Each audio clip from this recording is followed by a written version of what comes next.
Student, today we are going to discuss a poem, Aunt Jennifer's Tiger. This poem is composed by Adrienne Rich, the feminist poet from America. Let's start with the theme.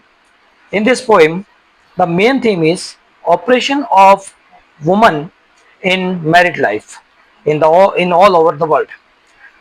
Next theme is desire for freedom and bravery. The third is escape through art and imagination. जैसा कि आप सभी को पता है, ये जो poem है ऑन जेनिफर टाइगर आप लोग यहाँ पर देख पा रहे हैं। यहाँ पर ये जो पोइम को अपन वर्ड टू वर्ड एक एक शब्द से अपन इसको एक्सप्लेन करेंगे। ये जो पोइम है इसको आप अपन शुरू कर रहे हैं यहाँ से। पहले हम इसको एक बार रीड आउट करते हैं, इसके बाद अपन इसके एक एक शब्द के ऊपर जो है डिटेल में एक्सप्लेनेशन करेंगे। On Jennifer tiger prawns across a screen, bright topaz denizens of a world of green, they do not fear the man beneath the tree. They pace in sleek, chivalric certainty. Aunt Jennifer's fingers, fluttering through her wool, find even the ivory needle hard to pull. The massive weight of Uncle's wedding band sits heavily upon Aunt Jennifer's hand. When Aunt is dead, her terrified hands still lie still, ringed with ordeals she was mastered by. The tigers in the panel that she made will go on prancing, proud and unafraid. इस poem का एक बार हमने इसको आराम से read out कर लिया है। जैसे कि हमें पता है कि इसकी जो थीम है वो मेन थीम है operation of woman in married life. यहाँ पर हमारे सामने इस पोइम के अंदर दो कैरेक्टर है, आंट जेनिफर है और दूसरे उनके जो हस्बैंड है अंकल जेनिफर। इस पोइम में अंकल जेनिफर अपनी वाइफ आंट जेनिफर को जो है बहुत ज़्यादा ओप्रेस करते हैं और इस वजह से जो है आंट जेनिफर बहुत ज़्यादा परेशान रहती है अपनी लाइफ में। हालांकि वो जो है उनके मन के अंदर कहीं ना कहीं अपने आप को ब्रेव बनाने और फ्रीडम के लिए जो है इच्छा जरूर रहती है और वो इसी इच्छा को अपने एम्ब्रॉयडरी के वर्क में टाइगर्स बनाकर एक्सप्रेस करती है। शुरू करते हैं अपन word to word. Aunt Jennifer tiger. Aunt Jennifer के जो टाइगर हैं जो कि उन्होंने एम्ब्रॉयडरी के वर्क में बनाए हैं, प्रांस अक्रॉस ए स्क्रीन। प्रांस का मतलब आप अपन यहाँ डिटेल में देख लेते हैं। जैसा कि आप यहाँ पर देख रहे हैं, ये है आपके पोइट एड्रियन रिच और प्रांस जो वर्ड है, प्रांस को अपन डिटेल में यहाँ समझ लेते हैं। एक्चुअल में जो प्रांस वर्ड है, प्रांस वर्ड का मीनिंग है खासतौर से एनिमल के लिए to move with high springily steps in a lively और शोवी वे। यहाँ पर तो जो वर्ड है लिटरल मीनिंग है, लेकिन यहाँ पर जो अपने इस पोइम में जो वर्ड जो मीनिंग अपने को चाहिए वो है टू वॉक और move in a proud confident और playful way often to attract attention. यहाँ पर जो प्रांस वर्ड है ये बताता है कि किस तरीके से आंट जेनिफर ने अपनी जो एम्ब्रॉयडरी वर्क के अंदर जो टाइगर बनाए हैं वो टाइगर किस तरीके से बिना किसी डर के बिल्कुल बहादुरी से बिल्कुल फियरलेस तरीके से जो है वो चल रहे हैं। यहाँ पर जो सेकंड लाइन है उसमें पोइट ने बताया है कि एग्जैक्टली जो उन्होंने टाइगर्स बनाए हैं वो किस तरीके से दिखाई दे रहे हैं। Bright topaz denizen of world of green. Bright topaz, bright यानी चमकदार, टोपाज मतलब एक जो मणि होती है पुखराज, जैसे कि आपको पता है टाइगर का कलर है, जिस तरीके से अपन ने ये मार्क कर रखा है उसी तरीके का चमकदार जो पीलापन लिए हुए जो कलर होता है वो। तो यहाँ पर किस तरीके के टाइगर्स दिखाई दे रहे हैं वो यहाँ पर बताए हुए हैं। ब्राइट टोपाज, चमकदार, पुखराज की जो मणि है उसके जैसे पीले कलर लिए हुए। डेनिजेंस मतलब निवासी of a world of green. यहाँ पर लिटिल मीनिंग ले तो वो हरे भरे संसार यानी जो जंगल है उनके निवासी हैं, लेकिन यहाँ पर अगर हम सिंबॉलिक मीनिंग ले तो वो सिंबॉलिक मीनिंग और है यहाँ पर वर्ल्ड ऑफ ग्रीन का। वर्ल्ड ऑफ ग्रीन का जो सिंबॉलिक मीनिंग है यहाँ पर अपन बिल्कुल क्लियरली इसको एक्सप्लेन कर लेते हैं। वर्ल्ड ऑफ ग्रीन जो है यहाँ पर एक एक शब्द को लेते हैं। पहले डेनिजेंस मीन्स परमानेंट इनहिबिटेंट्स, फिर एक green world means the natural world. अब यहाँ पर एक चीज देखने वाली है, फुल ऑफ फ्रीडम, फ्रीडम से भरपूर है जो कि आंट जेनिफर की लाइफ में नहीं है। फ्रेशनेस है, विटालिटी एंड एनर्जी है। अपन अगर इस चीज को हम लोग अगर कंपेयर करें आंट जेनिफर की लाइफ से, तो आंट जेनिफर की लाइफ जो है बहुत ज्यादा ऑप्रेस्ड है। अंकल जेनिफर जो है उनको बहुत ज्यादा दबा कर रखते हैं, जिसकी वजह से उनकी लाइफ में कहीं पर भी जो है फ्रीडम नहीं है, वो डरती बहुत है अपने हस्बैंड से। तो यहाँ पर वर्ल्ड ऑफ ग्रीन के दोनों मीनिंग हो गए। दे do not fear the man beneath the tree. ये जो पूरा स्टेंजा है, एक्चुअल में जो पूरा स्टेंजा 4 लाइन का जो स्टेंजा हमारे सामने है, इस पूरे स्टेंजा में मेनली टाइगर्स के बारे में ही आपको डिस्क्राइब किया गया है। दे डू नॉट फियर, दे कौन? Tigers. Tigers do not fear the man beneath the tree. जो टाइगर्स है वो जो पेड़ के नीचे बैठा हुआ व्यक्ति है उससे बिल्कुल भी नहीं डरते। अब मैं ये बार बार आपको ये चीजें यहाँ पर स्क्रीन पे इसलिए दिखा रहा हूँ ताकि आपको उन चीजों को समझने के लिए आसानी रहे। और अगर आपको इसका नोट्स लेने हो तो आप इस वीडियो को रोक करके पॉज करके नोट्स ले सकते हो। तो अपने लिए आ सकता है, एग्जाम में क्वेश्चन आ सकता है कि दे do not fear the man beneath the tree, इसको एक्सप्लेन कीजिए। इसका एक्सप्लेनेशन कुछ इस तरीके से होगा, the tigers that Aunt Jennifer stitches on her embroidery move fearlessly and proudly in green forest। तो टाइगर से एक्चुअली टाइगर्स यहाँ पे सिंबल है, किस बात का सिंबल है? फियरलेस लाइफ एंड प्राउड का, जो कि आंट जेनिफर की लाइफ में इन चीजों की कमी है। और जो आंट जेनिफर है वो अपनी चीजों को, अपने मन की जो इच्छाएं हैं, जो चाहत है फ्रीडम की है या फिर आपके जो ब्रेवरी की है, उस चाहत को एक्सप्रेस कर रही है एम्ब्रॉयडरी के माध्यम से। हमने इसकी थीम में भी देखा है, escape through art and imagination. वो अपनी जो फीलिंग्स हैं उनको एक्सप्रेस कर रही है, किसके थ्रू? आर्ट के थ्रू, एम्ब्रॉयडरी करके। और एक एस्केप शब्द यहाँ पर और है। एस्केप का मतलब होता है कि अपनी जो बैड सिचुएशन है उससे बाहर निकल करके कुछ पॉजिटिव सोचना। और वो पॉजिटिव सोच रही है किसके माध्यम से? आर्ट के माध्यम से, through the arts. The man beneath the tree means symbolizes human beings, especially the male dominated world that usually exercises power and authority। यहाँ पर इस पोएम में जो अंकल जेनिफर है वो यहाँ पर अपन सिंबॉलिक तरीके से देखें तो मैन बीनीथ द ट्री, एक तो टाइगर के लिए जंगल में कोई शिकारी बैठा हुआ है पेड़ के नीचे, उसके लिए भी अपन इसको सिंबलाइज कर सकते हैं। और यहाँ पर आंट जेनिफर के लिए मैन बीनीथ द ट्री कौन है? अंकल जेनिफर है, जो कि मेल डोमिनेटेड वर्ल्ड का एक तरीके से सिंबल है। वो अपनी पावर और अथॉरिटी के माध्यम से इन दोनों दो चीजों के थ्रू अपनी जो वाइफ है उनको बहुत ज्यादा अपने अंडर में कंट्रोल करके रखे हुए हैं। By saying the tigers do not fear, the poet highlights their courage, confidence and independence, which stand in direct contrast to Aunt Jennifer's own fearful and oppressed life under patriarchy। इस line को अपन थोड़ा आराम से समझे कि do not fear का मतलब, ये डू नॉट फियर का मतलब यहाँ पे टाइगर्स के लिए कि वो बिल्कुल किसी से नहीं डरते, क्योंकि वो लोग करेज वाले हैं, कॉन्फिडेंट है और इंडिपेंडेंट है। जबकि इसको डायरेक्ट कॉन्ट्रास्ट है इस चीज का आंट जेनिफर की लाइफ से। अपन देख अपने यहाँ पे पहले अपन अपने को इसकी थीम में भी समझ में आ गया था किस तरीके से जो आंट जेनिफर है वो बिल्कुल ही फियरफुल है, ओप्रेस है, उनकी जो लाइफ है पैट्रियार्कल जो सोसाइटी है उसके अंडर में बिल्कुल ऑपरेस्ड कंडीशन में है। आगे चलते हैं अपन। और they peace pace in sleek chivalric certainty. They यानी टाइगर्स, पेस यानी दौड़ लगाते हैं, यहाँ पर चल रहे हैं। इन स्लीक, स्लीक मतलब एलिगेंट तरीके से, बिना किसी के डर के। चिवैलरिक सर्टेनिटी, चिवैलरिक मतलब बहादुरी पूर्ण तरीके से। और सर्टेनिटी मतलब यहाँ पर दिखता है कि वो लोग कॉन्फिडेंट है। Tigers are confident, they do not have any kind of fear. In next stanza, Aunt Jennifer's fingers fluttering through her wool। Next जो स्टेंजा है ये वाला, ये बिल्कुल कॉन्ट्रास्ट में है। किसके कॉन्ट्रास्ट में है? पहले वाले स्टेंजा के। टाइगर्स कैसे है? बिल्कुल फियरलेस है। जबकि आंट जेनिफर की लाइफ कैसी है वो यहाँ पर डिस्क्राइब की हुई है। Aunt Jennifer's fingers fluttering through her wool. Aunt Jennifer की जो उंगलियां है वो डर के मारे कांप रही है। फ्लटरिंग मींस कांपना। थ्रू हर वूल, वो जो ऊन से कुछ बना रही है उसमें उसकी जो उंगलियां है वो कांप रही है। Find even the ivory needle hard to pull. यहाँ तक कि जो हाथी दांत की जो नीडल बनी हुई है जिससे वो कुछ बना रही है अपने वूल से, स्वेटर वगैरह कुछ बुन रही है, उसको आइवरी नीडल को खींचना भी उसके लिए भारी महसूस हो रहा है, परेशानी भरा महसूस हो रहा है। नेक्स्ट लाइन है the massive weight of uncle's wedding band.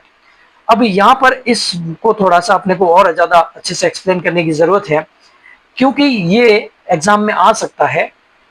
यहाँ पर एक बार फिर से देखिए अपन, the massive weight of uncle's wedding band. The wedding band मतलब यहाँ पे रिंग है, जैसे अपने इंडिया के अंदर आपको पता है कि अपने जैसे मंगलसूत्र वगैरह रहता है, तो वहां पर जो आपके वेस्टर्न कल्चर है वहां पर जो रिंग होती है वो वेडिंग का जो साइन होती है वो, तो जो वेडिंग की जो रिंग है वो सिंबल ऑफ मैरिज होती है। Calling it massive weight suggest that Aunt Jennifer feels her marriage as a burden not a bond of love. यहाँ पर जो मैरिड लाइफ है आंट जेनिफर की वो बिल्कुल रूइंड है, और वो किस तरीके से उनके ऊपर ये मैरिड लाइफ एक बर्डन बन गई है। एक्चुअल में होना ये चाहिए था कि जो मैरिड लाइफ है वो बॉन्ड ऑफ लव होती, बल्कि ये बॉन्ड ऑफ लव नहीं है। It represents the oppressive control of patriarchy and the responsibilities, restrictions and domination forced upon her after marriage। यहाँ पर जो मैसिव वेट है इसमें दो चीजें, एक तो वेट को अपन दो तरीके से ले सकते हैं, सिंबॉलिक तरीके से ले सकते हैं कि जो मैरिड लाइफ है वो बर्डन बन गई है। दूसरा, एक मैरिड व्यक्ति के लाइफ में बहुत सारी जो रेस्पॉन्सिबिलिटीज होती है वो रेस्पॉन्सिबिलिटीज उसके लिए बर्डन की तरह है। Even while doing embroidery her hands are described as fluttering because she is physically weak and emotionally suppressed under this burden। इस बंडर के अंदर वो जो लेडी है आंट जेनिफर जो है वो बहुत ज्यादा फिजिकली वीक हो चुकी है, और इमोशनली भी उसको बहुत ज्यादा उनके हस्बैंड के द्वारा सप्रेस किया जा रहा है। Sits heavily upon Aunt Jennifer's hand. ये जो वेट है किसका, बर्डन वाली जो मैरिड लाइफ का और जो फैमिली रेस्पॉन्सिबिलिटी जो उनके ऊपर है, उन दोनों चीजों का ही जो वेट है आंट जेनिफर के ऊपर वो उनके हाथ के ऊपर बैठा हुआ है। In third stanza, when Aunt is dead her terrified hands will lie. जब आंट की मृत्यु हो जाएगी इस सब ऑप्रेस्ड लाइफ को झेलते झेलते, हर terrified hands will lie still, और उनके जो डरे हुए, टेरिफाइड मतलब यहाँ पर डरे हुए जो हाथ हैं वो पड़े रहेंगे स्टिल, यानी बिना हलचल के। Ringed with ordeals she was mastered by. Ring का मतलब वो प्रतिध्वनित करेंगे, बताएंगे उनको उन ऑडियल्स के बारे में। यहाँ पर ऑडियल्स वर्ड को जो है आराम से अपने समझ लेते हैं। The word ordeals mean difficult experiences, hardship और पेनफुल स्ट्रगल्स। आंट जेनिफर की जो लाइफ है वो इस वर्ड में अपन आराम से समझ सकते हैं। ये वर्ड उनको प्रॉपर तरीके से उनकी वाइफ को जो है एक्सप्लेन कर देता है। उनकी जो लाइफ है वो डिफिकल्ट एक्सपीरियंसेस वाली है, हार्डशिप वाली है और पेनफुल स्ट्रगल्स वाली है। दैट टेस्ट समवन्स स्ट्रेंथ और patience. In aunt Jennifer tigers line ringed with ordeals she was mastered by reference to the hardships and sufferings aunt Jennifer faced in her married life. बिल्कुल अपने को poem की शुरुआत से ही, theme से ही ये पता है कि अंकल जेनिफर आंट जेनिफर को बहुत ज्यादा ऑपरेस करते हैं। उनकी जो मैरिड लाइफ है वो एक तरीके से बर्डन बन चुकी है, और किस तरीके से आंट जेनिफर अपनी लाइफ में हार्डशिप्स और सफरिंग्स को, तकलीफों को, मुसीबतों को जो फेस कर रही है वो यहाँ पर ये जो लाइन है वो बता रही है। Under the dominance of her husband and patriarchal pressure. So here ordeals means, आपको क्वेश्चन पूछा जा सकता है what does the word ordeal suggest in the poem aunt Jennifer tiger. तो अपने को आंसर लिखना पड़ेगा, the word ordeal suggest the struggles, oppression and difficulties in Aunt Jennifer's married life। बहुत अच्छे से अपन इसको आंसर कर पाएंगे। The tigers in the panel that she made। जो टाइगर्स उन्होंने पैनल में बनाए हैं आंट जेनिफर ने, जो कि उनकी इनर मोस्ट जो फीलिंग है, उनकी जो चाह है, जो डिजायर है फ्रीडम की और ब्रेवरी की, वो टाइगर्स की तरह ब्रेव होना चाह रही है, वो फ्रीडम की चाह रखती हैं अपने मन में। उन सभी चीजों को जो है उन्होंने टाइगर्स के थ्रू एक्सप्रेस किया। वो टाइगर उनकी मृत्यु के बाद में भी उस पैनल के अंदर, उस एम्ब्रॉयडरी का जो कपड़ा है उसके अंदर, वो विल गो ऑन प्रांसिंग, वो बहुत ही शानदार तरीके से, शान से, एलिगेंस से उछलते कूदते रहेंगे। प्राउड एंड अनअफ्रेड, बिल्कुल गर्व के साथ और बिना किसी भय के। ये पोएम जो है अपने लिए बहुत ज्यादा इंपॉर्टेंट है, क्योंकि एग्जाम में मोस्टली इसमें से एक दो क्वेश्चन आता ही है। पोइट्री से यहाँ पर मैं थोड़ी सी एक चीज और आपके साथ डिस्कस करना चाहूंगा। पोइट्री से मेनली अपने पास दो तरीके के क्वेश्चन होते हैं। एक होता है रेफरेंस, कॉन्टेक्स्ट एंड एक्सप्लेनेशन, जिसमें अपने को रेफरेंस लिखना होता है जो कि एक सिंगल लाइन होता है। वो लाइन अपने को रट के रखनी है। मैं आपको आगे आने वाले वीडियोस में बताऊंगा जब पोइट्री खत्म हो जाएगी तो किस तरीके से इन क्वेश्चंस को अपने को डील करना है, वो आराम से अपन डिस्कस करेंगे। दूसरे जो क्वेश्चन आंसर होंगे अपने लिए एग्जाम में, वो जो है शॉर्ट आंसर टाइप जो क्वेश्चन आंसर होंगे, वहां पर अपने को कई बार ये एक फ्रेज दे देते हैं पोइम में से और उस फ्रेज को एक्सप्लेन करना होता है। इसीलिए मैंने यहाँ पर जो मेन फ्रेजेज जो है या मेन जो वर्ड है जिनका कोई सिंबॉलिक मीनिंग वगैरह बन रहा है वो मैंने आपको यहाँ पर दिखाया।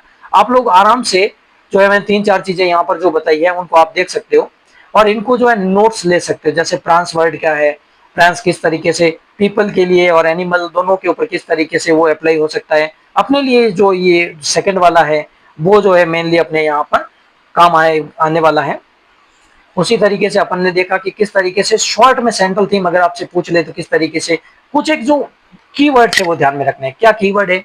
Gender inequality, operation of woman and their silent resistance through creativity and imagination. अब यहाँ पर हो सकता है कुछ बच्चों को प्रॉब्लम आए, तो यहाँ पर है escape through art and imagination. आप याद रखो, देखो पहली चीज याद रखनी है जेंडर इनइक्वलिटी, सबको पता है लैंगिक रूप से महिलाओं के साथ असमानता।